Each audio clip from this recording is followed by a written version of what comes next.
आज हम बात करेंगे नाड़ी नक्षत्र प्रिडिक्टिव एस्ट्रोलॉजी के बारे में। क्या है नाड़ी ज्योतिष, चलिए जानते हैं with our expert astrologer Aparna Agarwal ma'am.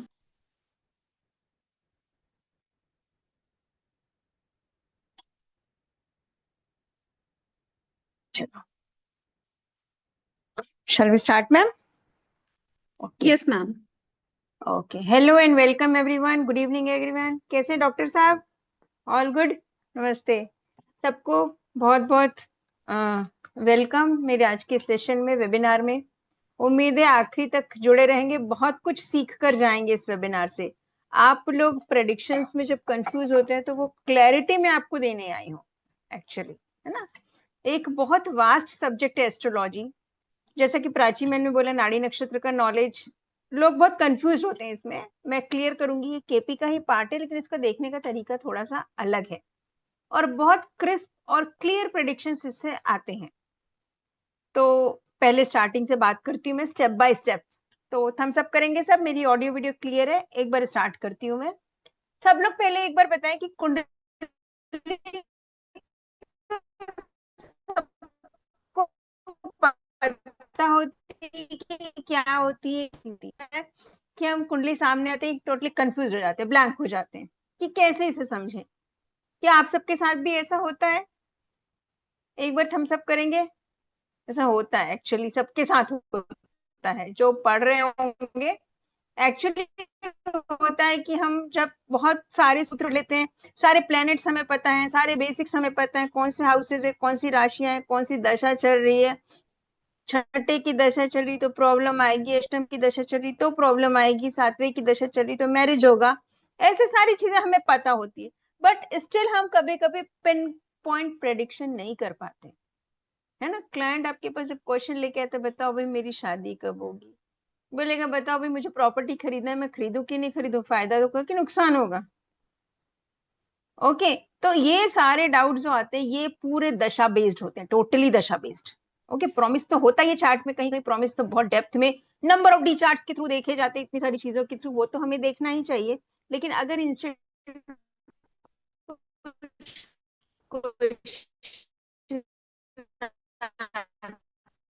कुछ सेकंड का, कुछ मिनट का, तो जो है वो स्टेप से। ओके, स्टेप समझेंगे, मैं स्क्रीन करूँ। बेसिक बिल्कुल जीरो है तो अलग बात है। जिनको थोड़ा बहुत भी ज्ञान है कुंडली का तो थोड़ा सा बताएं। कोई किसी ने सुना है नाड़ी नक्षत्र के बारे में तो बताएं।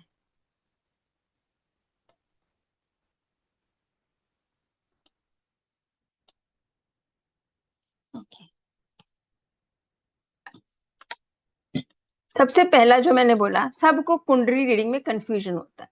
तो एक बात गांठ बांध लीजिए आप लोग, बिल्कुल नॉट कि डायरेक्ट गोचर में जंप नहीं करना है, डायरेक्ट आपको दशा में जंप नहीं करना है। ओके, डायरेक्ट गोचर डायरेक्ट दशा में जंप नहीं करता। इनका प्रॉपर सीक्वेंस को जब तक फॉलो नहीं करेंगे तब तक आप सही प्रेडिक्शन में नहीं जा पाएंगे। ओके, तो इसका प्रोसेस क्या होता है, सिंपल। आपको सबसे पहले देखना है प्रॉमिस जो कुंडली में है वो आप अपने पास्ट लाइफ से लिखा कर लाएं कि नहीं लाए हैं। अगर आपकी किस्मत में, आपके प्रारब्ध में शादी का योग है ही नहीं कुंडली में, तो चाहे कितनी भी दशा आ जाए, कितने भी गोचर आ जाए, शादी नहीं होगी। करियर में धन योग नहीं है, जीवन में आपके कुंडली के योग में, तो आप कितना भी कमाओ, कितना भी बचाओ, पैसा इकट्ठा नहीं कर पाओगे, आप कितनी भी रेमेडी कर लो। यहाँ तक का योग है और आप यहाँ तक भी नहीं यहाँ तक पहुंच पाओगे, लेकिन बहुत ज्यादा अगर आपको चाहिए तो आप नहीं पहुंच पाओगे। उसके लिए कुंडली में प्रॉमिस होना जरूरी होती है।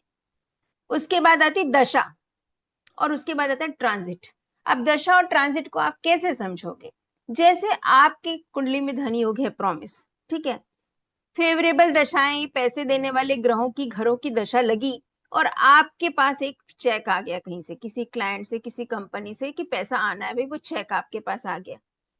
ठीक, तो दो चीजें आपकी काम कर गई, आपको प्रॉमिस काम कर गया, आपकी दशा काम कर गई। आप बड़े खुश है भाई मेरे पास तो चेक आ गया।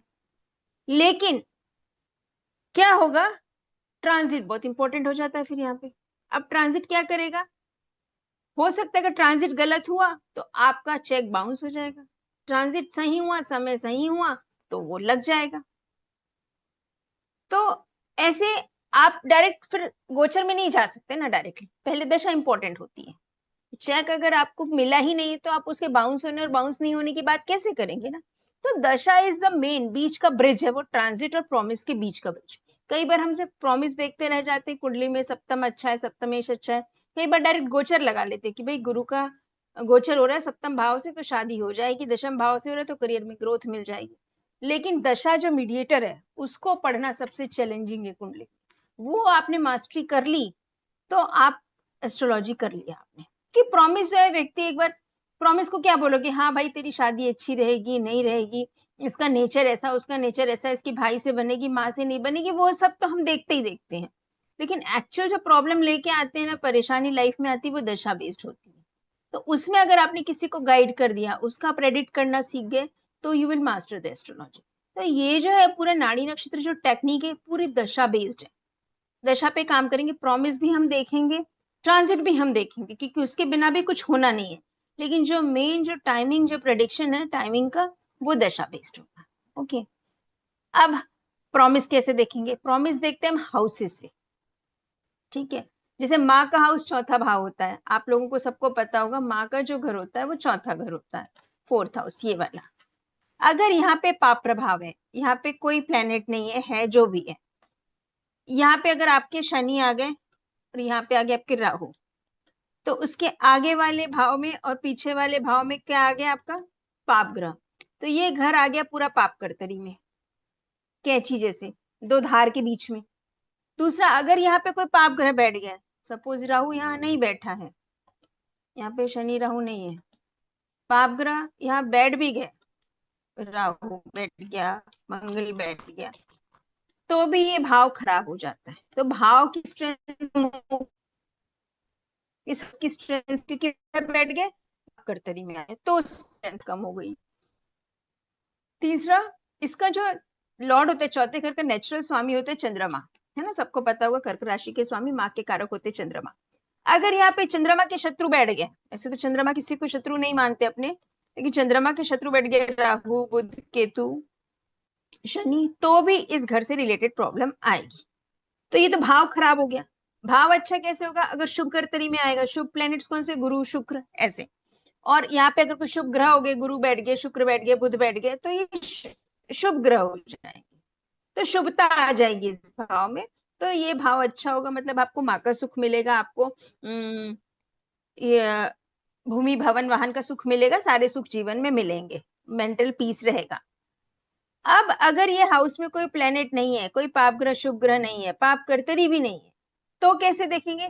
सेकेंड हम रूल अपनाएंगे भावेश का, भावेश को भी देखेंगे।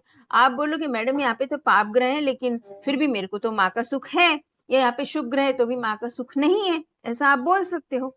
इन दैट केस आप इस हाउस के लॉर्ड को देखोगे। जैसे यहाँ पे ये तो फोर्थ हाउस लिखा मैंने, ठीक है, ये फोर्थ हाउस, ये यूनिवर्सली सबके लिए फोर्थ हाउस है ना। मैं कुंडली के एकदम बेसिक में नहीं जा रही हूँ, हाउसेस कौन से होते हैं कि फिर सेशन लंबा हो जाएगा। I will move towards technique. अब यहाँ पे राशि आ गई आपकी, सपोज 7 नंबर की राशि। तो 7 नंबर की राशि के स्वामी कौन होते हैं? शुक्र, चौथे घर में 7 वीनस। तो आप देखेंगे शुक्र को, शुक्र कहाँ बैठे हैं। अगर शुक्र शुभ भावों में है, अच्छे हैं, अब जैसे यहाँ पे बैठ गए शुक्र, तो यहाँ पे यहाँ के लॉर्ड यहाँ पे नहीं बैठे हैं, लेकिन यहाँ पे सिर्फ 7 नंबर की राशि है, और शुक्र बैठ गया आपके जैसे 7 10, यहाँ पे बैठ के सपोज शुक्र, तो यहाँ पे कौन सी राशि आएगी आपकी? नहीं, यहाँ पे राशि आपकी आ जाती है कर्क राशि, सॉरी मीन राशि। यहाँ पे आ जाएगी 12 नंबर की राशि। अगर वहां यहाँ पे 7 नंबर है तो यहाँ पे 8 आएगा आपका, यहाँ पे 8, यहाँ पे 9, यहाँ पे 10 पे। अब 12 नंबर की राशि में शुक्र हो जाते हैं हमारे उच्च के, तो शुक्र की स्थिति अच्छी है, केंद्र त्रिकोण के भावों में उच्च के होकर बैठे हैं, मतलब आपका चौथा घर अच्छा है, आपको जीवन में माँ का भूमि भवन वाहन का सुख मिलेगा। ओके, ये दूसरी बात हो गई। भाव देख लिया, भावेश देख लिया। तीसरा देखेंगे कारक। माँ का कारक कौन होता है? चौथे घर का कारक होते हैं चंद्रमा। अब चंद्रमा की प्लेसमेंट को देखेंगे। जब इन तीनों की प्लेसमेंट अच्छी होगी, मतलब उच्च के होंगे, शुभ प्रभाव में होंगे, शुभ भावों में होंगे, तो आपको चौथे घर से रिलेटेड हर चीज जीवन में अच्छी मिलेगी। ये पहला प्रॉमिस देख लिया हमने। दूसरा प्रॉमिस आता है आपको, जैसे इस प्रॉमिस को आप तब देख सकते हैं जब कोई पूछेगा आपसे कि मेरे को घर मिलेगा कि नहीं, अपना घर बनेगा कि नहीं। चौथे घर से हम अपना मकान भी देखते हैं। और जो तीसरा जो कारक, चौथे घर का कारक होता है चंद्रमा। चंद्रमा से देखेंगे आपकी क्वालिटी। अब चौथे घर से माँ देखते हैं, तो माँ का सुख मिलेगा कि नहीं मिलेगा, वो चौथे भाव से देखेंगे। माँ कैसी होगी, माँ की स्थिति कैसी होगी, वो चौथे लॉर्ड से देखेंगे। और आपका और माँ के बीच का संबंध, प्रेम प्यार का अच्छा रहेगा कि नहीं रहेगा, वो देखेंगे चंद्रमा से, जो नेचुरल कारक है। मतलब उस रिलेशनशिप की क्वालिटी चंद्रमा बताएगा। तो जो तीसरा आता है कारक, वो क्वालिटी बताता है, उस सिग्निफिकेशन की क्वालिटी, कि कैसी उसकी क्वालिटी होगी। ठीक, ये तो हो गया हाउस की बात। नेक्स्ट आते हैं दशा की बात। अब दशा में क्या होता है, आगे बढ़ते हैं।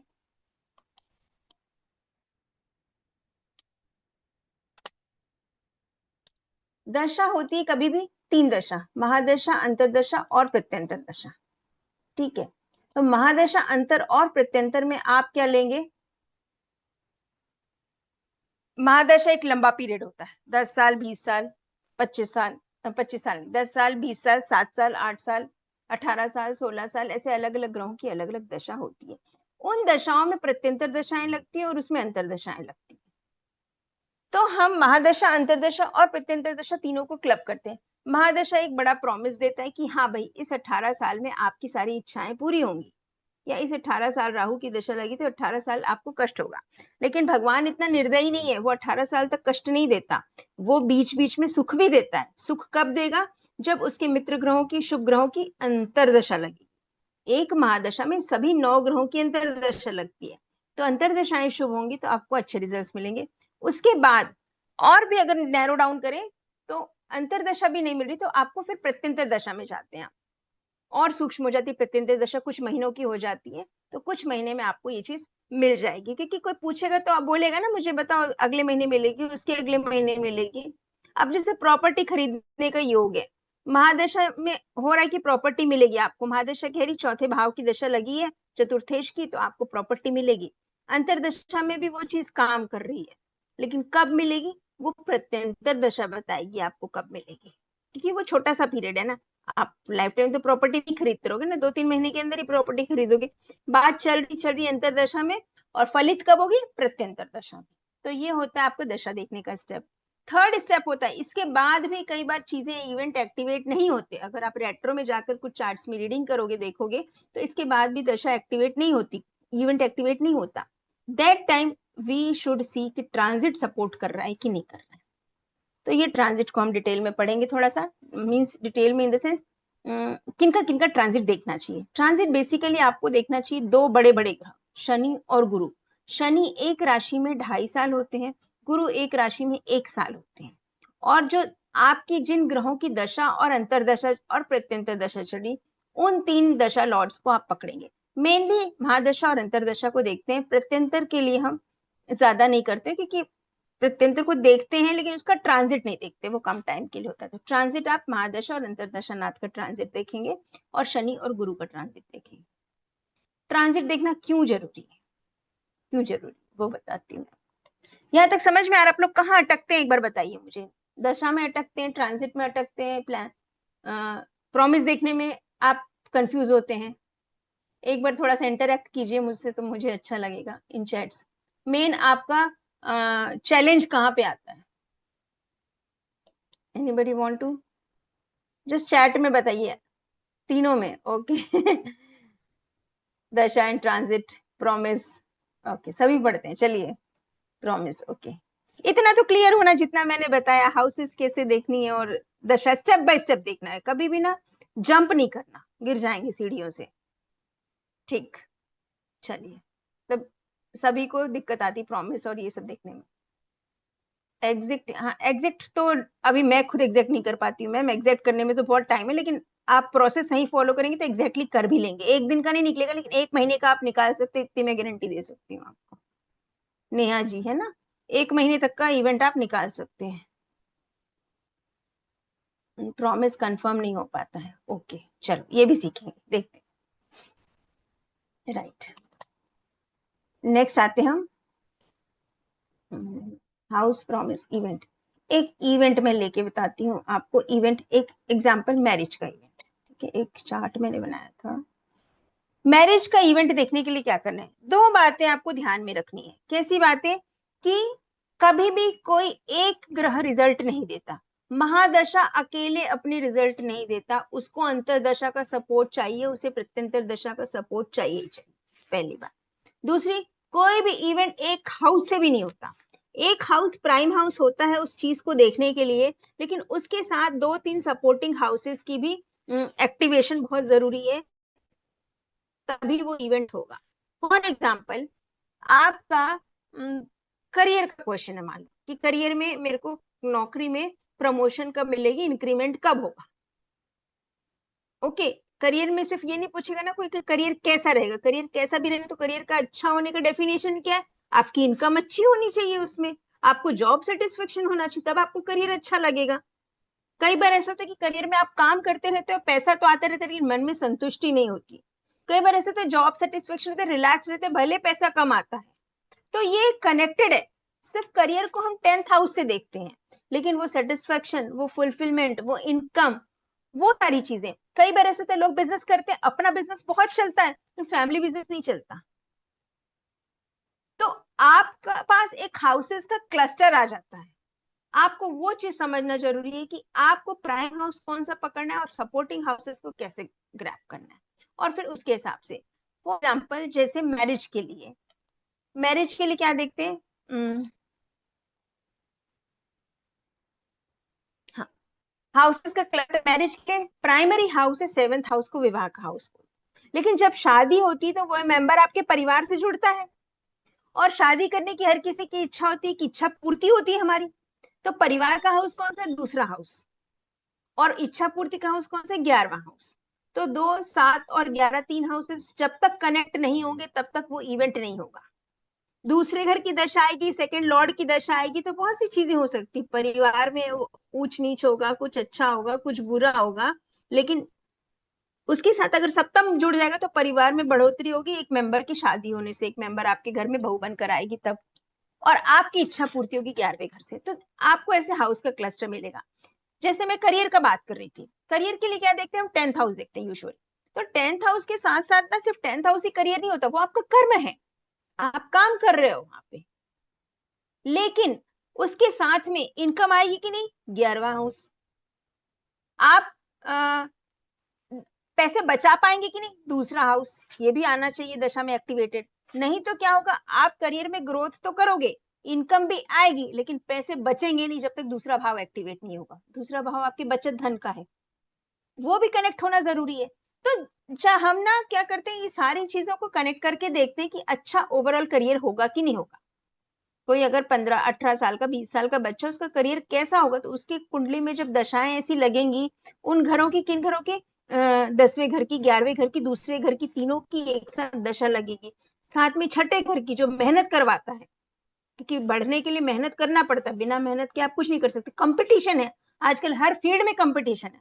तो छठा अगर कंपटीशन का है तो कॉम्पीट करेगा, मेहनत करेगा, तो उसको करियर में ग्रोथ होगी। तो जब 10वें घर के साथ साथ में 2, 6 और 11 घर भी एक्टिवेट होते हैं, तब आप कहेंगे कि हाँ भाई, इसका वो प्रॉमिस दिखेगा आपको। और जब दशा लॉर्ड ये हाउसेस को देंगे, महादशा लॉर्ड, अंतरदशा लॉर्ड, प्रत्यंतर दशा लॉर्ड, इन हाउसेस को देंगे, दिखाएंगे कि इन्हीं घरों की दशा लगी है, तो आपको करियर में ग्रोथ मिलेगा। वहीं अष्टम की 12वें की दशा लग गई तो लॉसेस हो जाएंगे।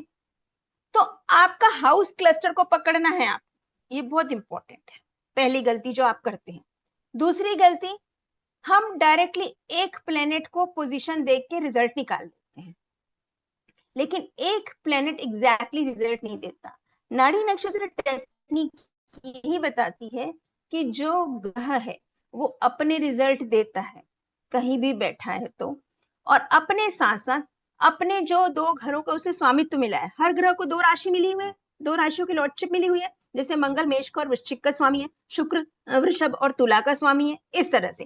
तो एग्जैक्टली जिन हाउसेज में वो बैठा है, जिन हाउसेज के वो लॉर्डशिप है, उसके रिजल्ट वो देता तो है। उसके साथ साथ वो जिस प्लेनेट के नक्षत्र में बैठा है उसके भी रिजल्ट देता है।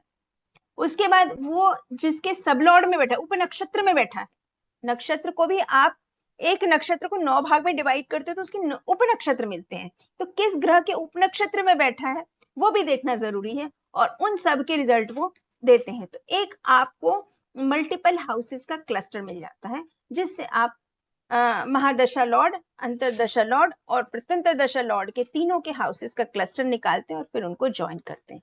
एक एग्जाम्पल देके समझाऊंगी मैं से, जैसे समझ तो रहे होंगे, लेकिन विदाउट एक्सप्लेनेशन, विदाउट एग्जाम्पल चीजें बहुत क्लियर नहीं होती हैं। चैट्स में क्या है आगे?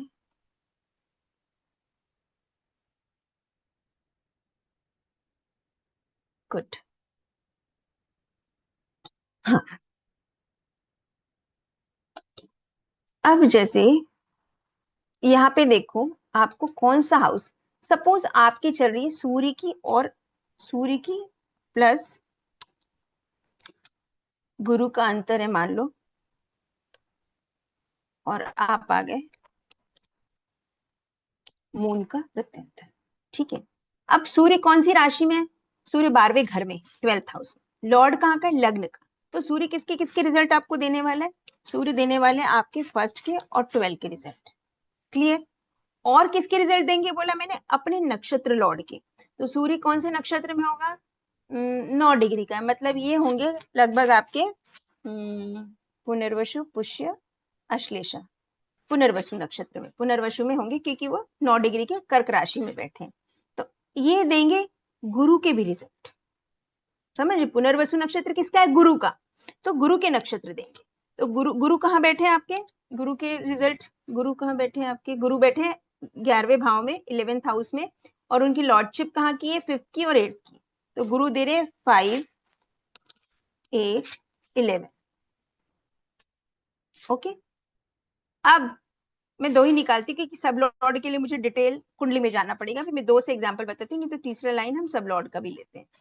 अब ये तो महादशा लॉर्ड हो गया। अब देखेंगे अंतरदशा लॉर्ड को। अंतरदशा किसकी है? गुरु की। तो गुरु दे रहे हैं आपके 5, 8, 11। अब गुरु किसके नक्षत्र में बैठे? गुरु किसके नक्षत्र में बैठे होंगे? गुरु मिथुन राशि में 5 डिग्री के। तो मिथुन राशि में किसका नक्षत्र आता है 5 डिग्री में? मृगशिरा, अश्विनी, भरणी, कृतिका, कृतिका, मृगशिरा, रोहिणी। हाँ, सपोज मैं मान के चलती हूँ मृगशिरा में है। हाँ, तो मृगशिरा नक्षत्र में है तो मार्स कहाँ बैठे हैं आपके? ये जस्ट मैं रैंडम एग्जांपल ले रही हूँ, नक्षत्र रॉन्ग भी हो सकता है, उसकी टेबल देखना पड़ेगा।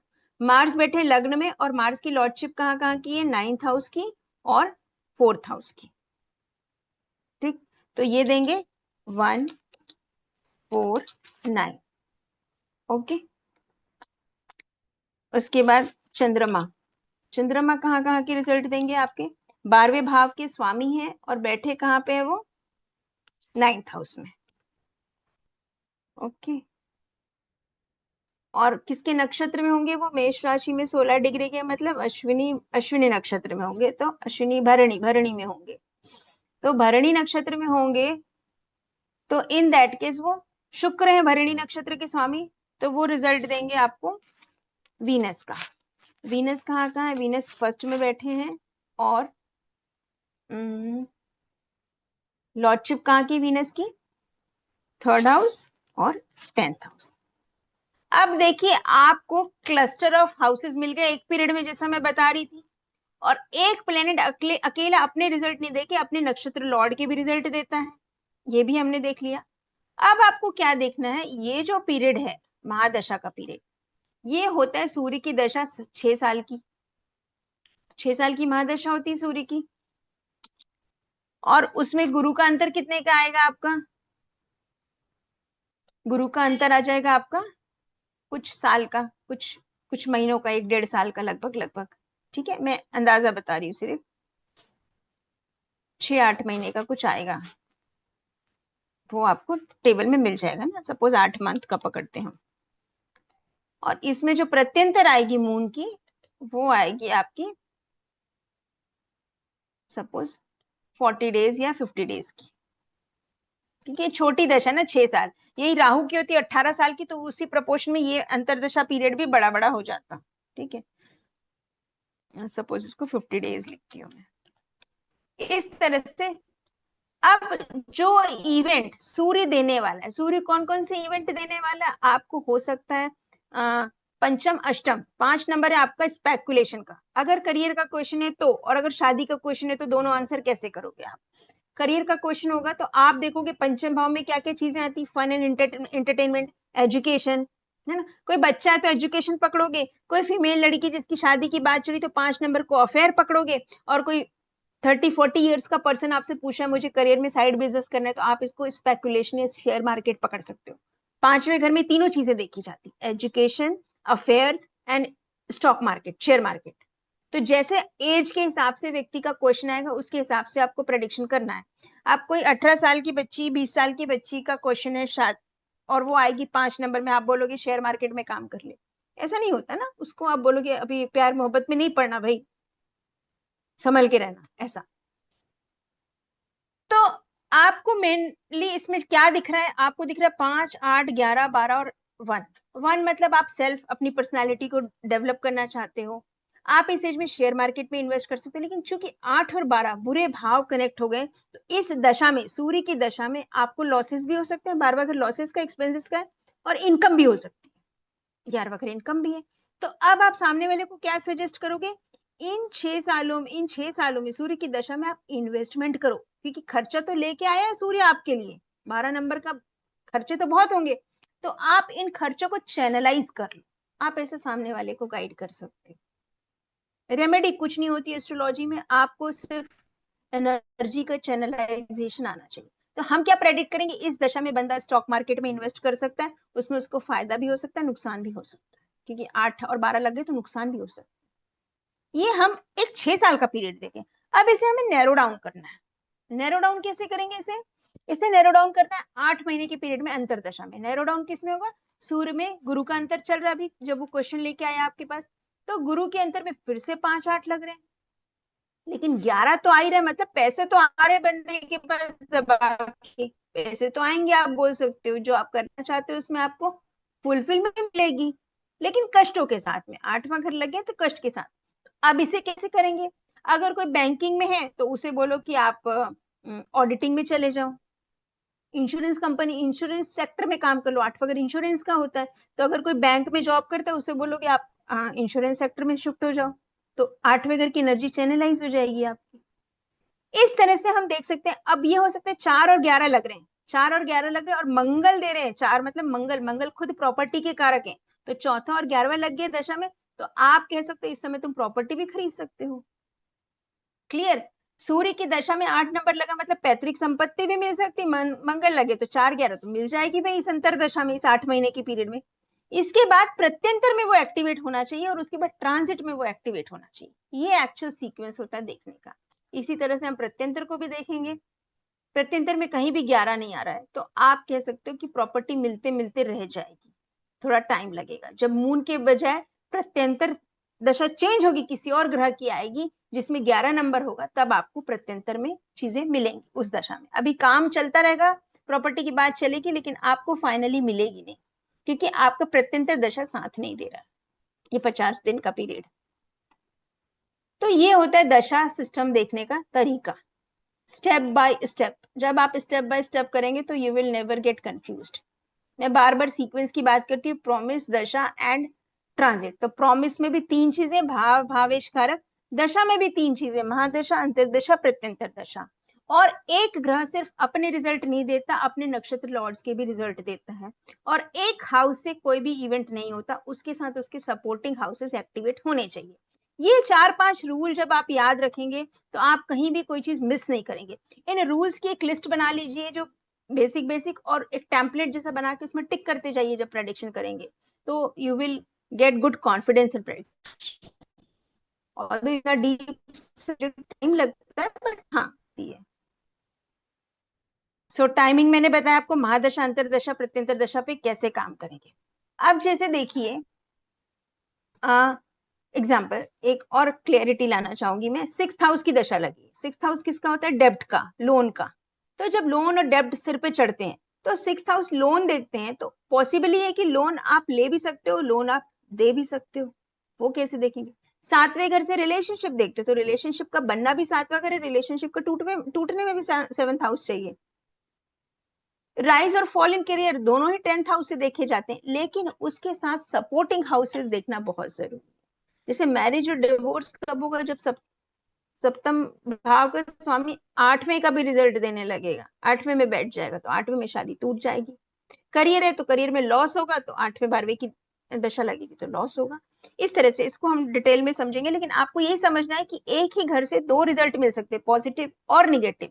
वो कैसे मिलेंगे? वो महादशा और अंतरदशा का आपको कनेक्शन देखना पड़ेगा। अगर महादशा नाथ और अंतरदशा नाथ कुंडली में बुरे भावों में बैठे हैं, आपस में 6ठे 8वें बैठे हैं, आपस में शत्रु हैं, तो वो रिजल्ट को बिगाड़ देंगे। ठीक है। कभी कभी जो ग्रहों को दो दो राशियों की लॉर्डशिप मिली है ना, तो कभी एक अच्छे भाव की मिलती है, एक बुरे भाव की भी मिलती है। जैसे गुरु अगर हुए तो आपके वृषभ लग्न वालों के गुरु अष्टम के भी स्वामी बनेंगे, 11वें के भी स्वामी बनेंगे। ठीक है। तो 11वें में वो फुलफिलमेंट भी देंगे, अष्टम में वो कष्ट भी देंगे, प्रॉब्लम भी देंगे। तो कब प्रॉब्लम देंगे और कब फुलफिलमेंट देंगे, वो डिपेंड करेगा कि गुरु की महादशा में अंतरदशा किसकी लगी। क्या उसकी शत्रु की अंतरदशा लगी है और बुरे भावों की अंतरदशा लगी है? अगर 11वें के साथ में अंतरदशा किसी ऐसे प्लेनेट की लग गई जो दूसरे घर का लॉर्ड है, तो पैसा पैसा जुड़ जाएगा, मैच पैसा बन जाएगा उस समय। लेकिन 8वें के गुरु 8वें की भी रिजल्ट दे रहे हैं और उसके साथ 6ठे में बैठे प्लेनेट की दशा लग गई, तो वो बीमारी दे देंगे आपको। इस तरह से आपको कनेक्ट करना होगा। इसके लिए सबसे इंपॉर्टेंट है पूरा बेसिक क्लियर होना, जो मैं क्लास में कोर्स में करूंगी। पूरे हाउसेस कैसे क्या काम करते हैं, पूरे प्लैनेट्स कैसे काम करते हैं, राशियां कैसे काम करती है, ये पूरा हम डीप में जाते हैं। और दशा बेस्ड जब आप बेसिक को ना सीख लेंगे ना, तो क्या होगा? प्रॉमिस तो दिख जाएगा, प्लस दशा में आप 3 मिनट में प्रेडिक्शन कर सकते हैं। आई कैन गारंटी यू 3 से मैक्सिमम 5 मिनट में सामने वाले के क्वेश्चन का आप आंसर दे सकते हैं।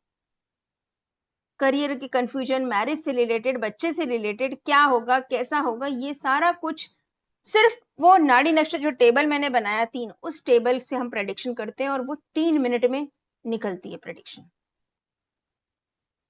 प्रॉब्लम आएगी तो हम उसका सोल्यूशन भी, प्रैक्टिकल रेमेडीज भी बताते हैं सामने वाले को कि ये एनर्जी अभी काम कर रही है, ग्रह यहाँ यहाँ पे एक्टिव है, आप इस एनर्जी को चैनलाइज कर लो।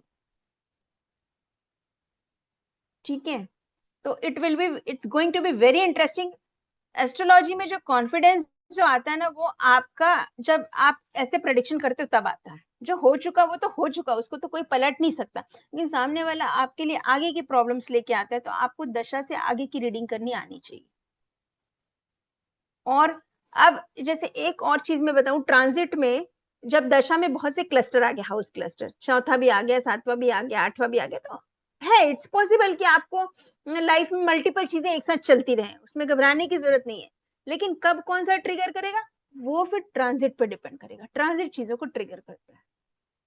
आप ऐसा समझिए कि किसी रेस्टोरेंट में एक मेनू, एक खाना बन रहा है, जो आप लिखा कर लाए, आपने जो ऑर्डर किया है, आपने जो कर्म किए, उसके हिसाब से आपको मेनू मिलेगा लाइफ में। वो बन रहा है होटल में खाना आपका, अब खाना रेडी हो गया आपको डिलीवर होने के लिए, दैट इज दशा आ गई आपकी। अब उस दशा में वो चीज, वो खाना, वो मेन्यू, वो प्लेट आप तक पहुंचेगी कि नहीं पहुंचेगी, वो डिपेंड करेगा कि वहां पे कौन सा प्लेनेट बैठा है, वो कैसे ला रहा है, मीन्स आपका ट्रांजिट। जैसे होता है ना, स्विगी जोमेटो वाला बॉय नहीं है, खाना तो बन गया, पार्सल भी रेडी हो गया, लेकिन वो स्विगी जोमेटो वाला बॉय नहीं है। वो काम करता है आपका ट्रांजिट। तो ट्रांजिट अगर सही होगा तो वो चीज आप तक पहुंच जाएगी। ठीक है। तो हाउस क्लस्टर देखें, मल्टीपल हाउसेस देखें, तो इनका बहुत सिंपल फॉर्मूला है, सिर्फ न्यूमेरिकल फॉर्मूला है। जैसे आप मैरिज का फॉर्मूला बोलोगे 2 7 11, आप बच्चे का फॉर्मूला बोलोगे 2 5 11, आप करियर का फॉर्मूला बोलोगे 2 6 10 11। ऐसे हर आपके जो प्लैनेट्स हैं, दशाएं, उनका फॉर्मूला बन जाता है। और अकॉर्डिंगली मैं बताऊंगी स्ट्रेंथ कैसे कैलकुलेट करते हैं, उसकी स्ट्रेंथ के बेसिस पे एक हाउस महादशा अंतर और प्रत्यंतर में स्ट्रेंथ कैलकुलेट करके हम बता सकते हैं कि एग्जैक्टली इवेंट क्या होगा, कैसा होगा। ठीक है। होप ये मेथड से आपको लग रहा होगा कि क्लैरिटी आएगी, क्लैरिटी आती है। लोग प्रेडिक्शन ऐसे ही नहीं करते हैं, लिटरली बोल रही हूँ। आप प्रॉमिस देखे ना देखे सब क्लास में होगा, लेकिन आप किसी का क्वेश्चन आया तो आप 3 मिनट से 5 मिनट के अंदर you can give them answer. इतना इजी टेक्निक है और इतना इंटरेस्टिंग है जब आप नंबरों से खेलने लगते हो ना। लेकिन सबसे इंपॉर्टेंट है हाउसेस के कारकत्व को समझना, कब कौन सा हाउस पकड़ना है और उसके हिसाब से बात करना, फिर उसको महादशा अंतरदशा में कैसे ब्लेंड करना है। तो ये जो है पूरा, जैसे प्रॉपर्टी व्हीकल का मैंने लिखा, व्हीकल आपका 4th हाउस है, प्रॉपर्टी आपका 4th हाउस है, प्रॉपर्टी खरीदना है, व्हीकल खरीदना है। अब प्रत्यंतर में आपका शुक्र का लगा, ठीक है। महादशा कह रही चौथा घर 4th हाउस को ओके बोल रही है, अंतरदशा भी 4th 11th को ओके बोल रही है, मतलब 4th हाउस से रिलेटेड चीजों में आपको फुलफिलमेंट मिलेगी। 4 और 11 आ गए तो महादशा किसी की लग गई प्लेनेट की, अंतरदशा किसी प्लेनेट की लग गई, और ये दोनों प्लेनेट 4 और 11 बता रहे हैं। अब प्रत्यंतर लगा शुक्र का, चौथे घर से ही हम गाड़ी भी देखते हैं, चौथे घर से ही हम प्रॉपर्टी भी देखते हैं। अगर शुक्र का प्रत्यंतर लगा तो आप गाड़ी खरीद लेंगे, मंगल का प्रत्यंतर लगा तो आप प्रॉपर्टी खरीद लेंगे, ठीक है। और 12th हाउस लग गया साथ में तो आप बोलोगे कि आप अच्छा खासा इन्वेस्टमेंट करोगे प्रॉपर्टी पे। 6th हाउस लग गया तो आप बोलोगे लोन लेके प्रॉपर्टी खरीदोगे। तो इस तरह से हम नंबर्स को कनेक्ट कर पाएंगे और it's very interesting and nice technique देखने का। मैंने आपको कितने एग्जांपल दे दिए, मैरिज का, करियर का, प्रॉपर्टी का। ये बहुत इजीली नाड़ी नक्षत्र से हम देख सकते हैं टेक्निक से। उसमें एक चार्ट बनता है नाड़ी नक्षत्र में, कंफ्यूज नहीं होना है। It's not about Bhrigu Nandi नाड़ी, इट्स नाड़ी नक्षत्र, इट्स नॉट अबाउट नक्षत्र इवन। नाड़ी नक्षत्र नाम जरूर है, लेकिन ना तो ये भृगु नंदी नाड़ी है, ना तो ये नक्षत्र है। ये एक है कि आप बिल्कुल एक ग्रह की नाड़ी कैसे पकड़ते हैं, ग्रह एग्जैक्टली क्या आपको देने वाले हैं अपने टाइम पीरियड में, वो नाड़ी वो नस को उसकी पकड़ते हैं, वो टेक्निक है ये, पिन पॉइंट करके, ठीक है। तो ये चीज है इसमें। नेक्स्ट क्या है,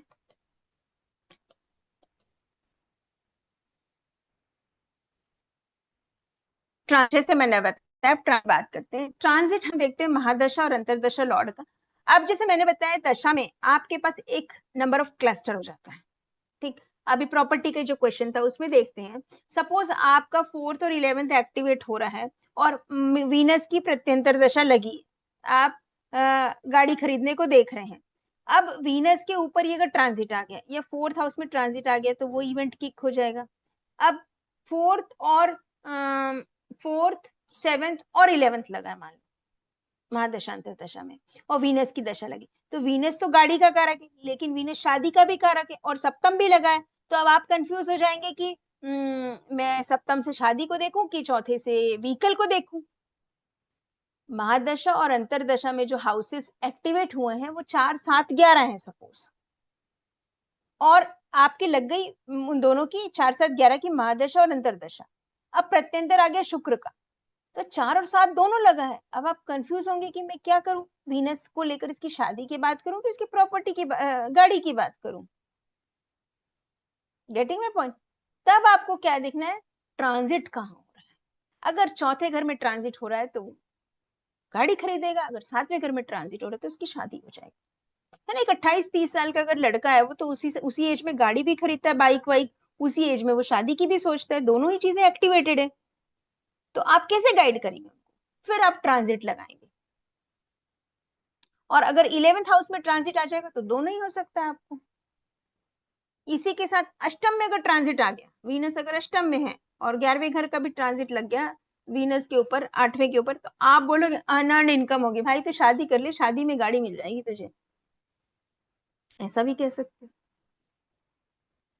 तो इस तरह से ट्रांजिट रोल प्ले करता है। एक तो हमको शनि और गुरु, शनि और गुरु को स्पेशली ट्रांजिट में इसलिए बोला गया कि शनि को कहते काल समय और गुरु को कहते किस्मत। एक कहावत आप लोगों ने सुनी होगी, समय और किस्मत से ज्यादा किसी को नहीं मिलता कोई भी चीज। तो जब आपका ये ट्रांजिट होगा, काल और किस्मत एक साथ एक भाव को टारगेट करेगी, तब आपको वो हाउस एक्टिव होगा।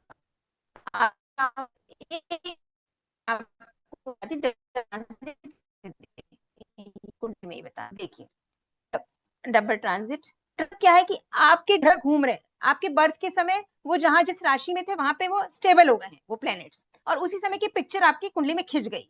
वो बैठ गए। जैसे आपके जन्म के समय ये जो भी कुंडली है, इसके जन्म के समय सूर्य कर्क राशि में थे, मंगल सिंह राशि में थे, ये जो थे आपके धनु राशि में थे इनके जन्म के समय, चंद्रमा मेष राशि में थे। तो ये प्लेनेट घूम रहे थे, लेकिन उस समय मूवमेंट में पिक्चर क्लिक कर लिया तो वो हाउसेस मिल गए। एट प्रेजेंट अब आपके जन्म के बाद वो ग्रह घूमना तो रुके नहीं है ना, वो ग्रह तो कंटिन्यूसली घूम रहे हैं। आज के समय घूमते घूमते वो कहाँ पे आ रहे हैं? तो जैसे अभी हम गोचर में देख रहे होंगे, आप लोग सब यूट्यूब वीडियोस में सुन रहे होंगे, गूगल में, पंचांग में, बहुत सब जगह दिखता है, शनि गोचर कर रहे मीन राशि में। शनि गोचर कर रहे भी मीन राशि में, इसी को गोचर बोलते हैं ना। और गुरु ने अभी अभी ट्रांजिट किया मिथुन से कर्क राशि में, 3 नंबर से 4 नंबर की राशि में, कर्क में, मतलब 4 नंबर की राशि में। तो अब देखो आपके जुपिटर कहाँ आ गए? गोचर के जुपिटर है ना, ट्रांजिट के जुपिटर आए 12th हाउस में, और गोचर के शनि आए यहाँ पे। क्लियर? इसके बाद अब ये शनि क्या बोलते हैं? ये शनि देखते हैं अपनी तीसरी दृष्टि से 10th हाउस को, ये देखेंगे आपके इस हाउस को 7वीं दृष्टि से, और 10वीं दृष्टि से देखेंगे पंचम भाव। क्लियर? और गुरु कहाँ कहाँ दृष्टि डालेंगे? गुरु देखेंगे आपके यहाँ बैठे गुरु, तो गुरु यहाँ से पंचम 8 को, इसको, और सप्तम इसको। तो शनि और गुरु दोनों का प्रभाव कहाँ पे पड़ा आपके? बाकी कहीं पे गुरु का है तो शनि का नहीं है, कहीं पे शनि का है तो गुरु का प्रभाव नहीं है। दोनों का प्रभाव कहाँ पे पड़ा? मीन राशि में, क्योंकि शनि वहां बैठे हैं और गुरु वहां दिख रहे हैं। इसको बोलते हैं द्विग्रह गोचर, double transit. Double transit mean राशि में हो रहा है, तो सिंह लग्न वालों के अष्टम भाव में डबल ट्रांजिट हो रहा है अभी, तो उन्हें अपनी हेल्थ का बहुत ध्यान रखना है। इस तरह से गोचर को देखते हैं। तो ये गोचर तो परमानेंट हमें देखना ही देखना है। इसके अलावा महादशा लॉर्ड और अंतरदशा लॉर्ड का गोचर देखेंगे, और फिर कनेक्ट करेंगे किन हाउसेस के रिजल्ट हमें मिल रहे हैं।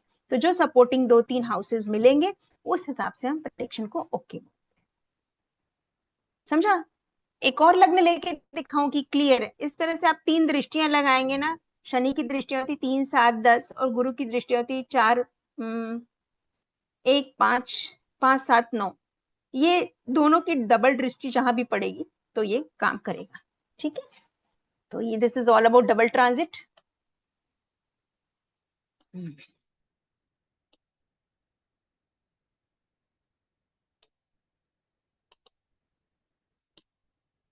तो ये है इन ऑल 3 स्टेप प्रेडिक्शन, जिसे मैं 3 मिनट्स में करना सिखाऊंगी आपको। After the class you will be ready to do prediction in 3 minutes. 3 step prediction, step 1, step 2, step 3, event, promise and transit.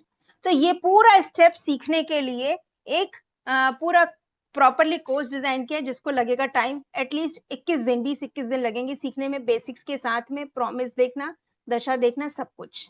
ठीक है? तो ये आपका, जो आप लोग कॉमन मिस्टेक्स करते हैं वो मैंने लिख दी है। आप इस तरह का टेम्पलेट बनाकर काम कर सकते हैं। इवेंट की टाइमिंग, मेन हाउसेस, लॉर्ड्स, कारक प्लैनेट्स, ये सारी चीजें हम पकड़ेंगे, कौन सा कारक किन चीजों का होता है ये देखेंगे, और ऐसे वर्कशीट बना के इस पे काम करेंगे।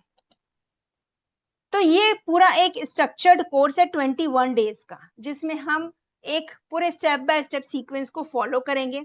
बेसिक प्लैनेट्स, हाउसेस, राशिज, फिर ग्रहों की दृष्टियां कैसे होती, कौन से ग्रह पाप ग्रह शुभ ग्रह होते हैं, मित्रता शत्रुता क्या होती है, ये कुछ पढ़ेंगे। उसके बाद फिर हम एक एक इवेंट को, फिर हम नाड़ी नक्षत्र चार्ट बनाना सीखेंगे कैसे बनाते हैं, और फिर उसके अकॉर्डिंग महादशा अंतर और प्रत्यंतर में एक एक आपके एक एक इवेंट को एक एक क्लास में देखेंगे। एक दिन मैरिज, एक दिन आपका प्रॉपर्टी का, लिटिगेशन का, संतान का, ये सारे events we will go through this in this course.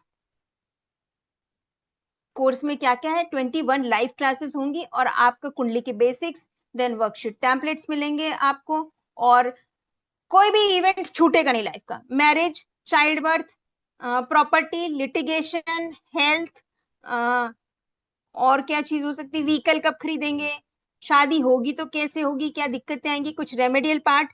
कुछ जगह हम अटकते हैं जो कुंडली से नहीं देख पाते, तो उसमें हम होरारी अप्लाई करते हैं। तो 1-2 लेक्चर में होरारी पे मिलूंगी कि प्रश्न कैसे क्रिएट करने जब आप कंफ्यूज रहते हैं, वो सारा इस कोर्स में हम कवर करेंगे। और इसको पूरा सीखने में आपको लगेंगे एटलीस्ट 21 डेज 21 लेक्चर्स का 2 महीने का कोर्स होगा आपका। और ये प्राची मैम बताएंगी कोर्स में आपको क्या क्या मिलने वाला है, क्या क्या हम देने वाले हैं, कैसे कैसे कोर्स होगा। Prachi ma'am, over to you. Yes, yes ma'am. Ma'am मेरी आपकी ओके वॉइस थोड़ी कट रही है। हाँ मैम, आप भी क्लियर होगी। हाँ जी, हाँ, ओके। तो क्लास जो है आपकी जूम पे लाइव होने वाली है। जैसे कि आज हमने इंटरेक्ट किया उसी तरह से हम आपके साथ 21 क्लासेस तक जूम पे लाइव कनेक्ट करेंगे। क्लासेस की रिकॉर्डिंग, स्टडी मटेरियल्स आपके साथ सब कुछ डिवाइस शेयर किया जाता है। यानी कि जैसे अगर आज हमारी क्लास हुई तो नेक्स्ट डे तक आपको उसका रिकॉर्डिंग एक्सेस और आपका स्टडी मटेरियल प्रोवाइड कर दिया जाता है। रिकॉर्डिंग हमारे एप्लीकेशन के मीडियम से हम आपको प्रोवाइड करते हैं, जो कि हर डिवाइस पे कंपैटिबल है। चाहे आप मैकबुक यूज कर रहे हैं, आईफोन यूज कर रहे हैं, या एंड्रॉइड बेस्ड लैपटॉप यूज कर रहे हैं, mobile phone Android based use कर रहे हैं, या टैबलेट यूज कर रहे हैं, या आईपैड यूज कर रहे हैं, या हर डिवाइस पे ये एप्लीकेशन कंपैटिबल है। इवन आपके विंडोज के, लैपटॉप के भी आपको लिंक दिए जाते हैं जहाँ पे आप अपनी रिकॉर्डिंग देख सकते हैं। तो कोई भी आपको यहाँ पे ऑब्स्टेकल नहीं आएगा कि स्क्रीन छोटी पे आपको देखना पड़ रहा है। बड़ी स्क्रीन यानी कि लैपटॉप और कंप्यूटर पे भी आपको रिकॉर्डिंग दिखती है, रिवीजन आप आराम से कर सकते हैं। स्टडी मटेरियल आपको आपके व्हाट्सएप ग्रुप पे भी दिया जाता है, ताकि आप उसका प्रिंट आउट ले सकें और अपने पास हार्ड कॉपी फॉर्मेट में भी रख सकें। जब हमारी 21 दिन की क्लासेस कंप्लीट हो जाएंगी, उसके बाद आपका जो व्हाट्सएप ग्रुप है वो व्हाट्सएप ग्रुप बंद नहीं होगा। कोई भी डाउट है आप तब भी पूछ सकते हैं, क्योंकि एक्चुअल लर्निंग तब शुरू होती है जब आप प्रैक्टिकल करने लगते हैं। क्लाइंट्स की आप कुंडली लेने लगेंगे, आपके सामने कोई अलग अलग केस स्टडीज आएंगी। सो यस, तब भी अगर आपको कोई क्वेरी होती है आप अपने ग्रुप में पोस्ट कर सकते हैं। और ये कोर्स सर्टिफाइड है, this is a certified course. तो क्लास कंप्लीट होने के बाद आपको प्रोफेशनल सर्टिफिकेट्स दिए जाते हैं, which are duly signed by your mentor Aparna ma'am द्वारा, वो डिजिटली साइंड है। So these are professionally valid, जो आप अपने आगे कंसल्टेंसीज और करियर में भी यूज कर सकते हैं। ये आपकी रही क्लास के क्या आपको फीचर्स मिल रहे हैं। नाउ लेट अस सी कि क्लास असल में हो कब रही है शुरू। क्लास का फी स्ट्रक्चर, क्लास कब शुरू हो रही है, वो यहाँ पे मैं शेयर कर रही हूँ। क्लास हमारी 15 जून से शुरू होगी। ठीक है, 15 जून सिर्फ कुछ ही दिन बचे हैं क्लास शुरू होने में। मंडे से क्लास हमारी शुरू हो जाएगी शा, शाम को 7 बजे। हफ्ते सॉरी हफ्ते में 3 दिन क्लास होगी, मंडे, वेडनेसडे एंड फ्राइडे शाम को 7 बजे।